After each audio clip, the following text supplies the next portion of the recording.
Yep. Welcome to 2018's very first Lucas&Moe versus the movies. We are going to be reviewing movies. You know how Lucas&Moe versus the movies work. I'm gonna stop right here. And I'm gonna let Lucas know. I'm gonna let Lucas let you know what movie we're gonna be talking about. Don't laugh at me, man. Don't laugh at me. I was told to defend this goal, defend to the death, to the very last breath.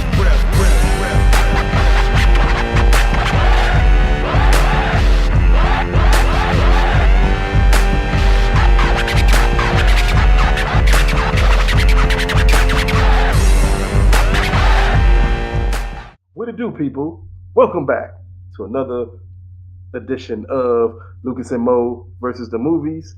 This time, this is for our review of the next great horror film in this kind of average franchise, Insidious for The Last Key. So, Mo, give these beautiful people the synopsis, or as I say, the synopsis. Yeah, that's Insidious, The Last Key. Ooh, this is a long one. All right. Brilliant parapsychologist Elise Rainier receives a disturbing call from a man who claims that his house is haunted. Even more disturbing is the address: 413 Apple Tree Lane in Five Keys, New Mexico, the home where Elise grew up as a child. Accompanied by her two investigative partners, Rainier travels to Five Keys to confront and destroy her greatest fear, the demon that she accidentally set free years earlier. That is the synopsis, whatever you want to call it, for this movie that Lucas said is very average. Well, let's start off by saying this, Mo. Okay. We're gonna make people feel good. People of the Lucas&Moe universe. The Lucas portion of the Lucas&Moe universe is the only one that went to the screener to go see this film. Okay, so hold a on. lot of what you're going to hear is going to be strictly my opinion, with Mo, who has notes about the screening and things that happened at the screening, what I went to. So, right. First, I say this, okay. Linda Shane, I think I said her name right. Yes, Linda Shane, who is the star of this film. She is the old parapsychologist. I think I said that right. Yeah. Paranormal psychologist or whatever. The ghost hunter. She's the one who connects all the rest of the Insidious films together. This is only her movie. I won't go into any detail mentioning any other person in the cast. They're all equally bad, and they all equally don't fucking matter. She's the only person in this film that matters. I'll start by saying that. Second thing I'll let you know, Insidious 4 is actually Insidious 1. The Last Key is the prequel to the very first Insidious film. Yeah, didn't she die in 3? That's why it's the prequel. Yeah. They had to bring her back because she's the only interesting character in this entire franchise of films. Right. So, all I would say is this about the film. And I'm trying to break this down like I gave a fuck about certain things, okay? The cinematography of this film is pretty decent for a horror film. You can tell it's micro-budgeted. If they had about 10 or 15 million more in their budget, some of the shots that they took would have looked amazing. A lot of these shots just look really average, which is normal for Blumhouse films because they don't have the budget for it. The score of this film is whack. And it's whack on a horror movie level whack. So that means it's really super whack. It makes no sense at times.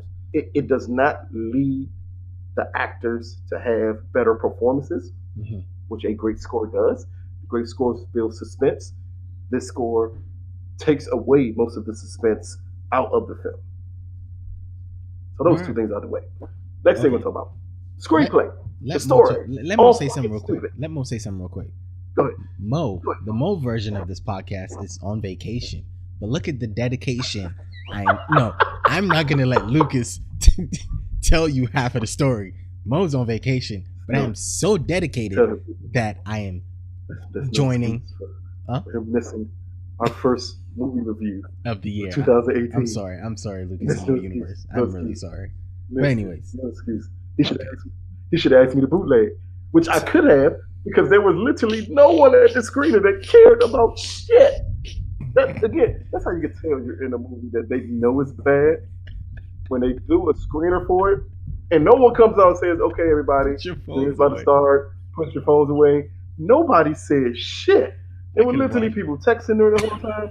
There were people in the theater using their phone to make sound effects that should have been in the movie. Bruh. Oh man. That's how you can tell. Again, the story makes literally no sense. Again, as Mo said, it goes back to Elise's childhood, where she is abused by her father. And I'm saying abused by her father because in the film, when they show her as a little girl, she sees ghosts. Her father's terrified that she sees ghosts. So whenever she sees a ghost and she does not lie to him and say she didn't see it and she tells the truth, he punishes her. You want to know how he punishes? Mo, I'm going to let you guess real quick, Mo. How would you think a parent in the 50s would punish their child if they saw a ghost? Nah, does he lock her in the closet? No, before that. Like, let's say he had to hit the child. Belt. Belt, right? Yes. Belt makes sense. Yes. He was hitting his 8-year-old daughter with a wooden cane in her back. Come on. That's not 50. Son. He was hitting her with a wooden cane in her back. They showed the scene where he was like, "Put your hands on the wall." I'm expecting the belt to come out. This fucking cane comes up. He smacks the shit out of her with a cane. This is an 8-year-old girl. Man, like, this movie is cruel at times on a level that's unnecessary. Yeah. And again, I'm not going to spoil too much because just in case you all want to see it, I do know there's people out there who love these type of movies. And in this year's sessions of Lou and Mo, the films, we're only going to spoil you the movie if both of us have seen it and we both say it's bad. Because I'm the only one that have seen it. I'm not going to spoil it. All I'm going to say is nothing is what it seems. Because I'm going to want to see this joint. It's all for the worse when nothing is what it seems. I'm going to want to see this movie. The story makes no sense. Again, Linda Shang, she's the only reason to see this film. She is really good in this movie. Wow. And it's hard for her to be so good in this movie because this movie is so bad. This is one of those films where they gave her very limited things to do. It's a lot of intense walking in this film. Really? Like a lot of intense darkness walking. Oh, that sucks. To the point where you kind of question when you sit through the movie of all this intense darkness walking. They're in a fucking house. Fucking house is not that big. How the fuck are you constantly going into the same area of the house that is murdering, kidnapping people in the dark with nothing? And they do this over and over again in this movie. Like, it is basically a horrible episode of Scooby-Doo. All right. That's great. I'm going to ask Lucas about his experience in the movie. So, because again, I got notes about certain experiences and how this movie was. One of the notes I have is this movie was a slow crawl at a horror film. Can you elaborate on that for some of the listeners? Because a slow crawl at a horror film, you usually expect a horror film to have a not so fast space. But when they say a slow crawl, how bad are we talking? If anyone out there has seen the movie Wind River, and about like the first 15 minutes of Wind River, just imagine being in a horror movie and that lasts for about an hour. It literally nothing happens in this film. It takes so long to get to the point of you caring about the people in this film outside of the one character you know from the other movies that you just give up. Like it's so slow in its pacing. I'm surprised that someone made a horror film with pacing this bad. All right. Again, if you've seen Wind River, you see the first 10 minutes of Wind River, just imagine if they stretched that first 10 minutes of Wind River out for an hour and you would get the pace of Insidious: The Last Key. All right. I think I have a couple notes, but I want to ask this one question. I don't know if it's going to be spoilery, so Lucas, let me know if it's spoilery. The Dark Realm, the further, or whatever they call that place, like I heard that they spent a lot of time there. Yeah. What was that? Like, it was. The note I have says this is the worst part about the movie. Is that correct? Well, the further is the exact same further in the other Insidious films. It is. I know because I know who gave Mo notes. People out there, and I know why that person said it. I can't tell you that part because that would spoil the movie, and Okay. that's why he equates it to the worst part of the film. Because in the last act of the film, what happens in the further Stays in is further. utterly stupid. It's so fucking stupid. But before then, when you see her possibly go into it, Hmm. it feels just like the first Insidious film at times. Because I think that's when I got lost in the first Insidious film when they went into the further, and I was like, oh, this is kind of stupid. Like, take us back to the point where we get the jump scares into reality. That's how you feel when they go into the further in this film. Same thing. All right. One more thing I want to ask: the scares. Typical horror movies, we get jump scares. Did you get any in this movie? Were there too much? Were they enough? What was it like? If I had to count on my hand, Hmm. I would say there were four jump scares in this movie. Were they scary? None of them was one. One will catch lots of people, and I know it. But other than that, they weren't. The jump scares were done bad because the score didn't help build to the jump scare. That's what makes jump scares good, people. Either the score builds to it, or the score cuts itself off right before the jump scare happens, and that's what gets you. These jump scares were kind of obvious. You knew they were coming, Right. and like they build to one jump scare that I'm guessing whoever made this film thought this is going to really get them, but they built to it for so long, it took away the complete chance of that being scary to people. So again, the jump scares are bad because the score is bad, and nothing helps lead you to the point where you should be scared in the film. Okay. I believe those are all the questions I have. Last point I want to make from the person who gave me notes. Lucas was asleep in this movie, and at I times fell asleep. he was snoring, and apparently his Yes, I did. snoring was a jump scare in its own self. So that Yes, is yes. the Because this listen here, people. It got to a point in the film where they were intensely walking, and when I say that, I can't wait till some of you all see it and you understand what I mean by intensely walking. When they're intensely walking, it got to the point I said, dude, this is gonna be hard for me to stay up. My eyes were like dragging the floor. It was so boring, and I fell asleep. But then the person who gave Mo notes also fell asleep during the Oh movie. yeah, that's right. That's right. It's one of those bad things, man. Yeah, he Nothing yeah, positive those, about this. yeah, yeah. James Wan, who is known for making amazing horror movies, Hmm.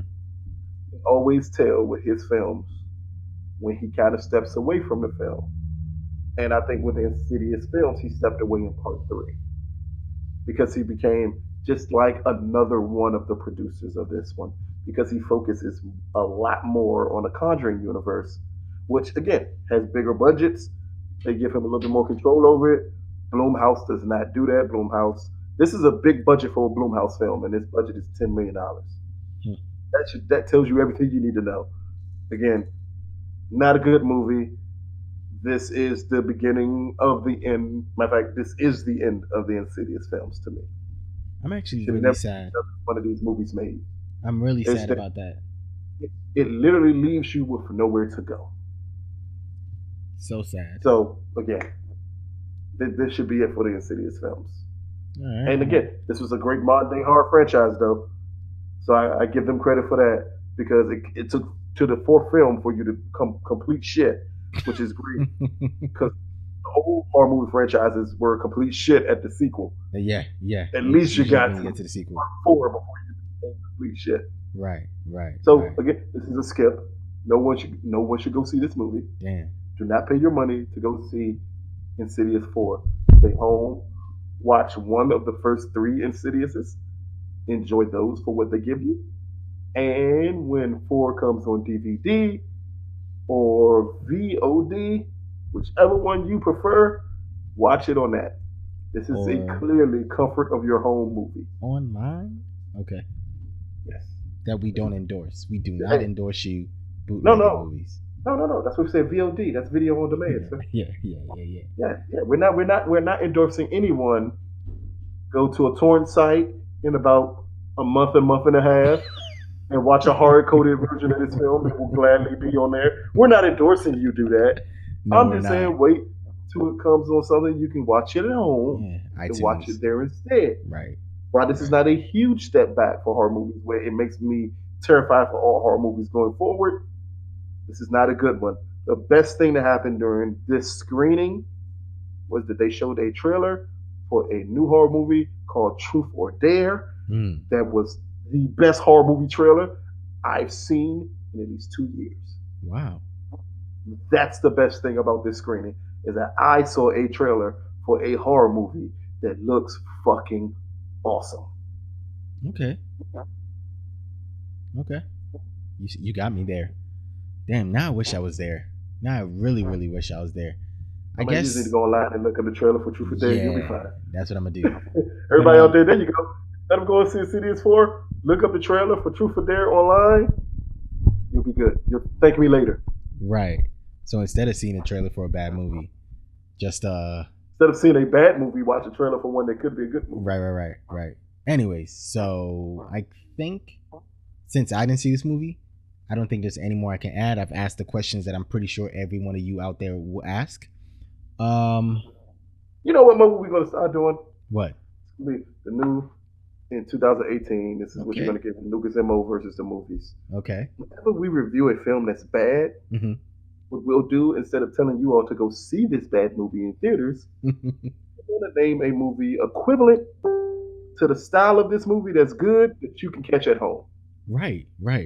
That makes sense. That would be dope to do. That makes sense. Instead of going to see a bad Insidious film, I would prefer you all out there to go get. You can probably find it on demand. I doubt it's on Netflix. It may be on Netflix. 2014 horror movie called It Follows.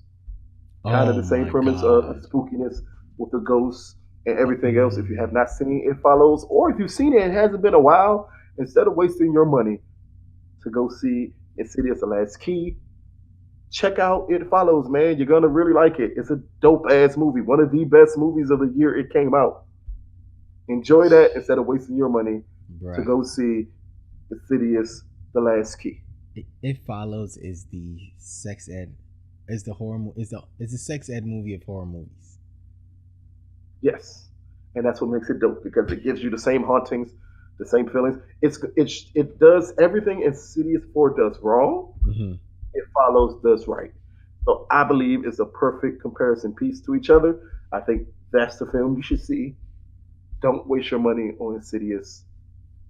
Wait till it comes on either something you can rent at a Redbox, again, video on demand on cable, somewhere where you're not really paying next to nothing to see this movie. That's how you see it. Other than that, take your time take your money this weekend and your time. Check out It Follows instead. All right. Well, that's the review for Insidious Chapter 4 or Insidious: The Last Key, whichever way you want to call it. Man, I think we're gonna do this pretty good, Mo. I like these ideas, man. Yeah. I actually like that one. Yeah. Look at you.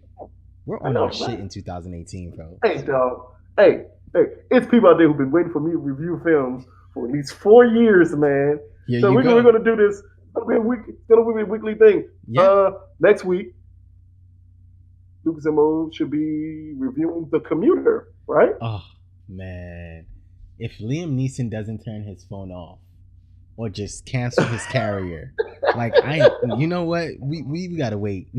I can't. I'm not gonna just go see the trailer and see what I'm talking about. But I want to see that movie, and yes, we're gonna review that one. That one should be fun. Anyways, thank you guys for rocking with us. Thank you guys for rocking with Lucas&Moe versus the movies in 2018. We already know what we've said. We have a lot of show ideas for you. We'll tell you, don't go see a bad movie. Stay home and see a movie that looks like it and is better, that did what this movie tried to do and did it better. That was Lucas's idea, by the way, just so you know. I'm not trying to bite it. But yeah, 2018 should be a really, really good year for you, Lucas and Mo versus the movies. Thank you again, Lucas, for doing the review on this and letting me sit in on this review and ask these questions. Thank you to the Mutual who provided notes. You know yourself. You can say his name. T. Thank you, T. From Draw 4 for the notes. Thank you, T. Really appreciate it.